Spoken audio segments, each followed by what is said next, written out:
Porque a lei veio por Moisés, Jesus trouxe graça e verdade. João 1:17. Se inscreva no canal e compartilhe com um amigo.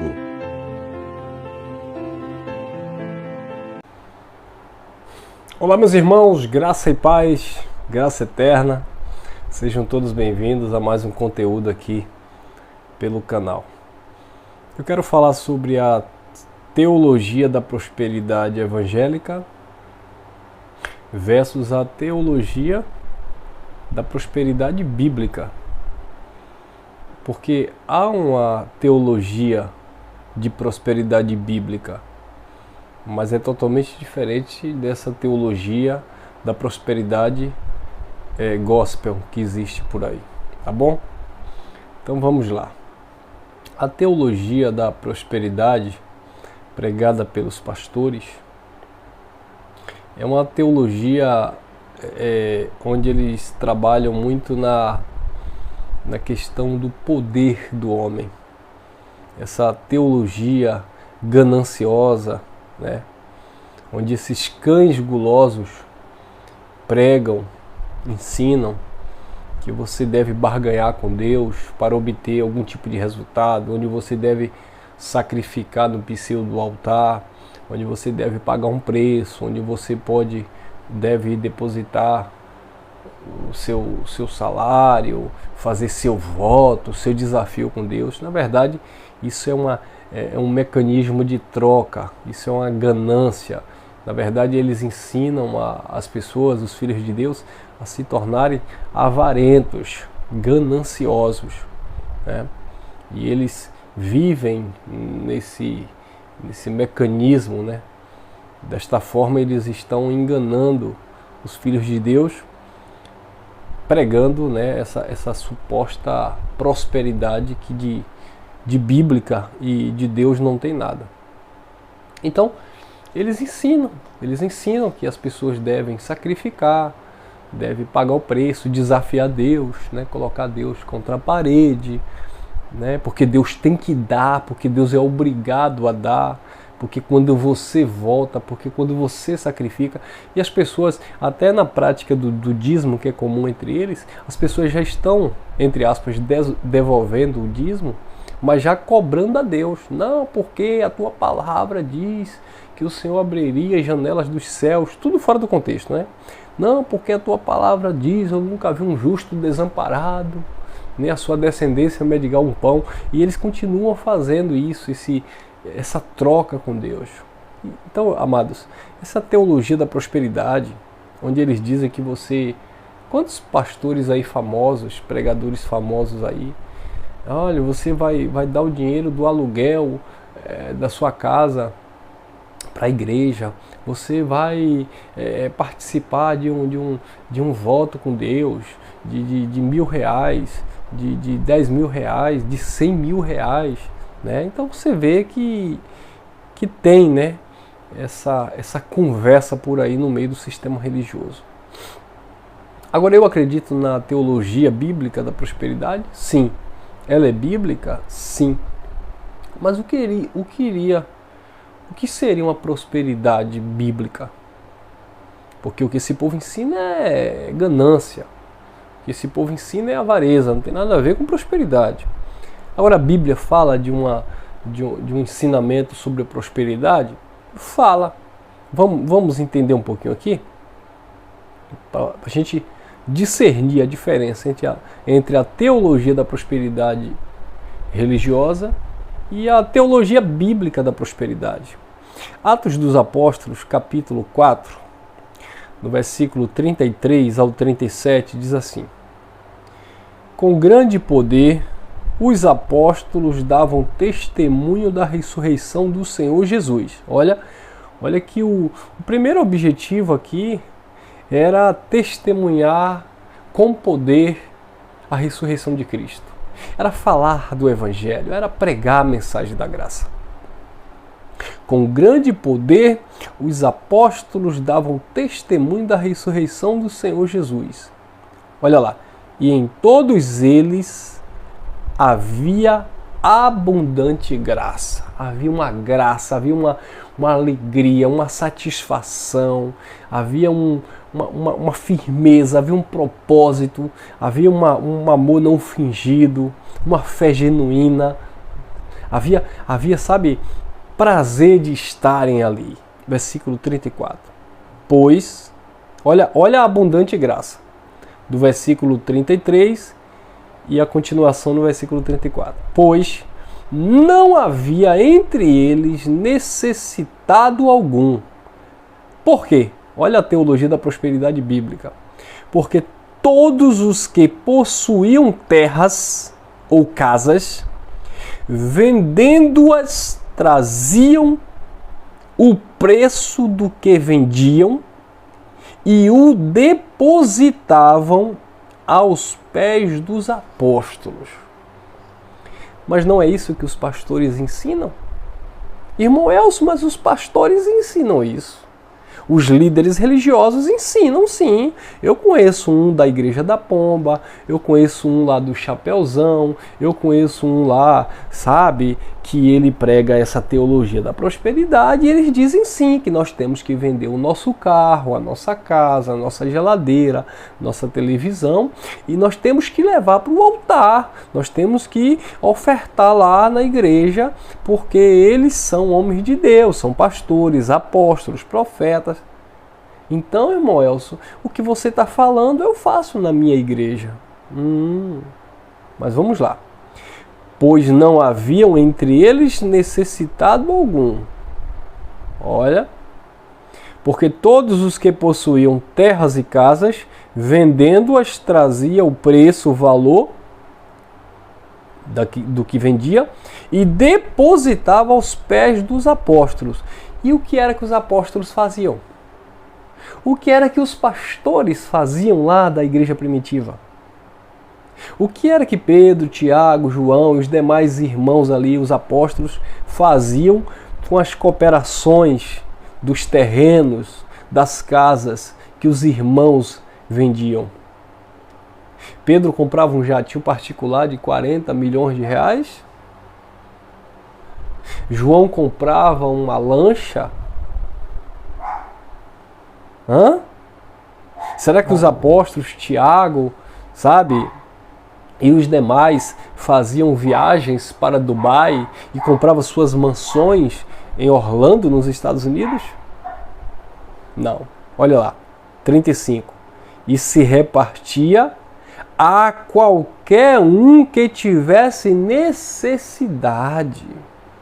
Se esses pastores que pregam a teologia da prosperidade, se eles dissessem assim, olha, vende lá a sua casa, você tem duas, vende lá uma das suas casas, vende lá a sua fazenda, vende lá o seu gado e traga parte desse dinheiro aqui, coloque em nossas mãos que nós vamos fazer uma distribuição, nós vamos, sabe, procurar de fato os necessitados que há entre nós e nós vamos melhorar a qualidade de vida dessas pessoas, nós vamos abençoar, sabe? Vocês vão trazer e nós vamos administrar aqui, como os apóstolos faziam lá em Atos capítulo 4, nós vamos compartilhar com aqueles que de fato têm uma necessidade autêntica.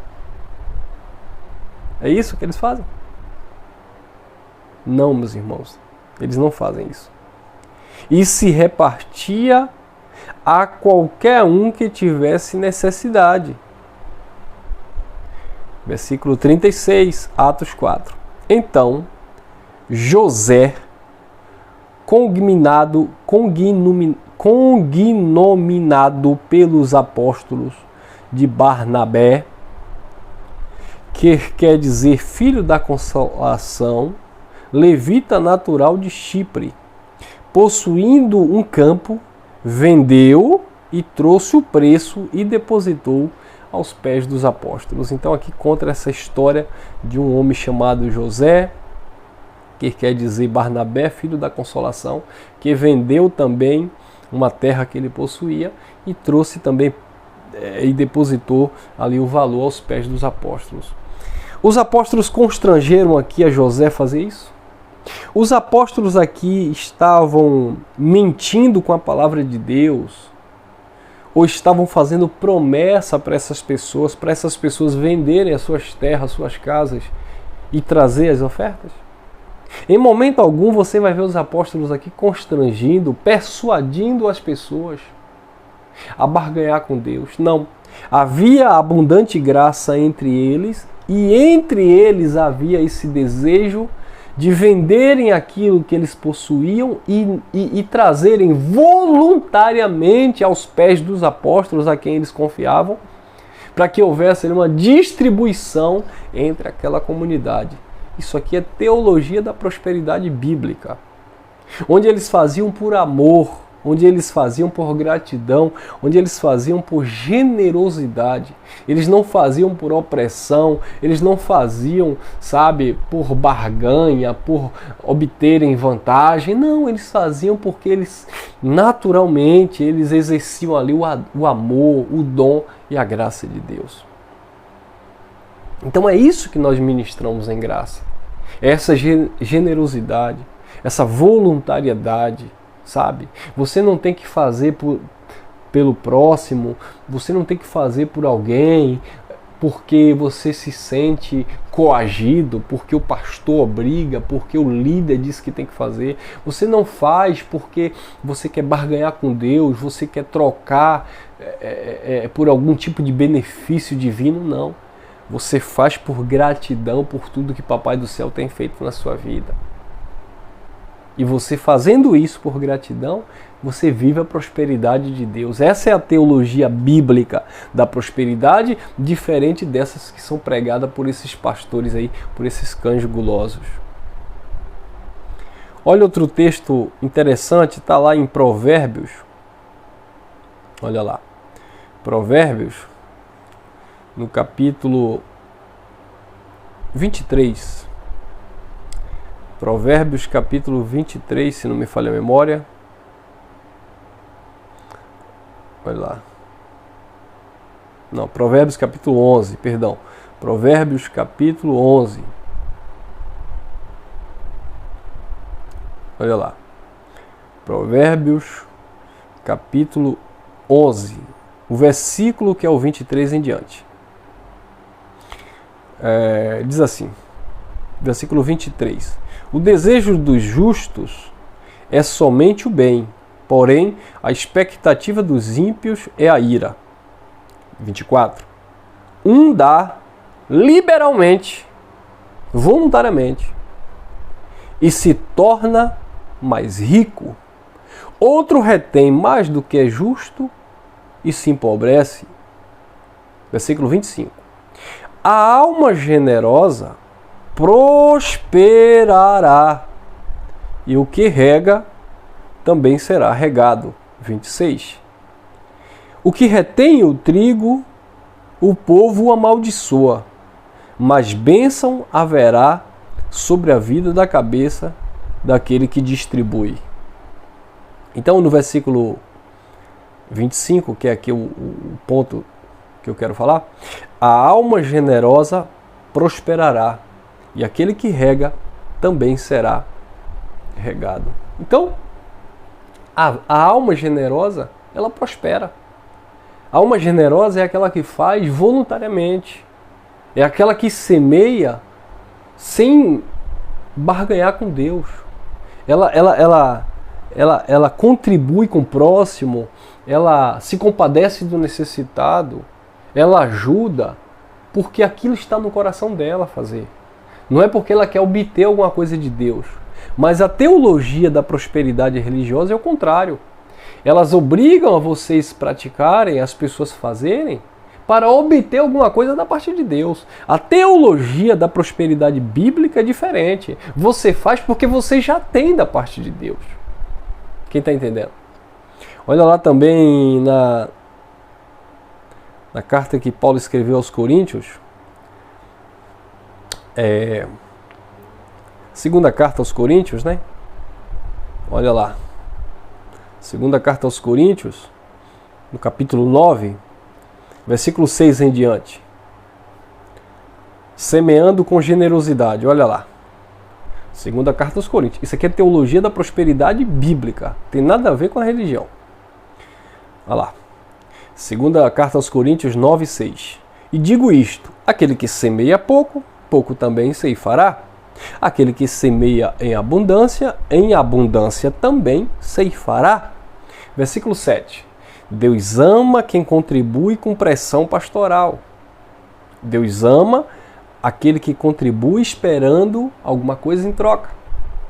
Não, Deus ama aquele que contribui e coloca Deus na parede. O Senhor vai ter que me dar porque eu dizimei, porque eu ofertei, porque eu ajudei. Não. Deus ama quem dá com amor e alegria. Deus ama quem contribui com amor e alegria. Deus ama cada um contribua segundo aquilo que propôs no seu coração, não por tristeza, não por necessidade, mas por amor e por alegria. E, consequentemente, versículo 8 em diante diz assim: e Deus é poderoso para fazer abundar em vós toda a graça, a fim de que, tendo sempre em toda a suficiência, não é o que você quer, mas aquilo que você precisa, abundeis em toda boa obra. Aí no versículo 9 diz: conforme está escrito, espalhou e deu aos pobres, e a sua justiça permanece para sempre. Versículo 10. Ora, aquele que dá a semente ao que semeia e pão para comer, também dará e multiplicará a vossa sementeira, e aumentará o fruto da vossa justiça. Enquanto em tudo enriqueçais para toda a liberalidade, a qual por nós revestes, ou tivestes em ações de graças a Deus. E aí diz Paulo que os santos, eles procuravam atuar nesse trabalho, nesse serviço, nesse ministério. Por quê? Porque Paulo recomendava aquilo que o Senhor disse: melhor coisa é dar do que receber. Então, observe, amados, que o apóstolo e a palavra, ensinando a forma de generosidade, de prosperidade, era por amor, não tinha nada por opressão, por medo, medo do diabo, medo do demônio, porque se você não fizer, o tranca-rua vai fechar as portas, vai travar sua empresa, vai queimar a sua televisão, se você não colocar no altar, o devorador vai... Não tem nada disso, irmão. Isso é ganância de homens. Isso não é teologia bíblica da prosperidade, isso é uma teologia religiosa, manipuladora. São os cães gulosos que se utilizam dessa falácia, desse engano, sabe? Para destruir e para oprimir os irmãos. Olha o que disse também em 2 Timóteo, Paulo falando no capítulo, deixa eu ver aqui, em 1 Timóteo, capítulo 4, olha lá, primeira carta a Timóteo, é o capítulo 6, né? Fala do amor ao dinheiro, olha lá, versículo 3 em diante, diz assim, 1 Timóteo 6, 3 em diante: se alguém ensina outra doutrina e não se conforma com as sãs palavras do nosso Senhor Jesus Cristo e com a doutrina que é segundo a piedade, essa pessoa é soberba, nada sabe, mas delira acerca de questões e de palavras, as quais nascem inveja, porfia, injúrias e suspeitas maliciosas. Olha lá, disputa de homens corruptos de entendimento e privados da verdade, cuidando que a piedade seja fonte de lucro. Versículo 6. E de fato é grande fonte de lucro a piedade com contentamento. Porque nada trouxemos para este mundo e manifesto é que nada vamos levar dele. Tendo, porém, alimento e vestuário, estejamos com isso contente. Mas aqueles que querem se tornar ricos caem em tentação e em laços, em muitas concupiscências loucas e nocivas, as quais submergem os homens à ruína e à perdição, porque o amor ao dinheiro é a raiz de toda espécie de males. E nessa cobiça, alguns se desviaram da fé e se transpassaram a si mesmo com muitas dores. E aí ele diz, mas tu, ó homem de Deus, foge destas coisas, segue a justiça, a piedade, a fé e o amor, e a consciência, né, e a constância e mansidão. Porque, olha lá, e peleja, né, a boa peleja da fé, apodera-te da vida eterna, para a qual foste chamado, tendo feito boa confissão diante de muitas testemunhas. Então, olha o que Paulo estava ensinando a Timóteo. Falando para Timóteo, pregar essas coisas, que o amor ao dinheiro é a raiz de toda espécie de mal. E muitas pessoas, por ganância, por cobiça, acabavam naufragando na fé, se perdendo, se destruindo. Por causa de quê? Por causa da ganância. Essa teologia da prosperidade evangélica, religiosa, ensina o povo a ser ganancioso, sabe? Ensina o povo a ser egoísta. Não ensina as pessoas a compartilharem o pão. Pelo contrário, ensina as pessoas a reterem o trigo. Lembra daquele homem lá do celeiro? Eu vou derrubar esses celeiros e vou construir novos celeiros para juntar mais sementes. Ele queria juntar mais semente, ele queria mais para ele. E o Senhor diz que adianta o homem ganhar o mundo inteiro e perder a sua alma, viver perturbado, sabe? Acumular riquezas para si, como disse Jesus. Não ajunteis tesouros na terra, onde o ladrão vem e rouba, a ferrugem, a traça corrói. Ajuntais tesouros no céu. Porque onde estiver o teu coração, ali estará o teu tesouro. E o que é ajuntar tesouro no céu? É você, na medida do possível, compartilhar aquilo que você tem. É você não dividir, mas compartilhar. É você semear, é você ser generoso. E aí você prosperará. A prosperidade bíblica é uma prosperidade que vem de acordo com aquilo que você planta. O que você planta, você colhe. Você se torna próspero quando você semeia. Você se torna próspero quando você pratica a justiça. Quando você compra e você paga. Quando você dá a tua palavra e você honra. Sabe? Quando você, tendo, não fecha a mão para aquele que chega na tua porta e te pede algo. Você não vai fazer aquilo que você não pode, mas quando você puder fazer, faça. Compartilha, semeie, porque você semeando você vai colher. Me desculpe, mas eu já vi muita gente em graça dizendo assim, antigamente no sistema religioso eu dava o dízimo, eu dava oferta, eu fazia isso e fazia aquilo outro. Eu lembro de um abençoado que chegou na nossa reunião certa feita e a gente falou lá, a gente contou a necessidade. Olha, aqui a gente paga aluguel, aqui a gente organiza aí os irmãos, organiza um café, aqui a gente paga uma internet, paga luz e tal. Então, se você puder nos ajudar a manter esse espaço, né?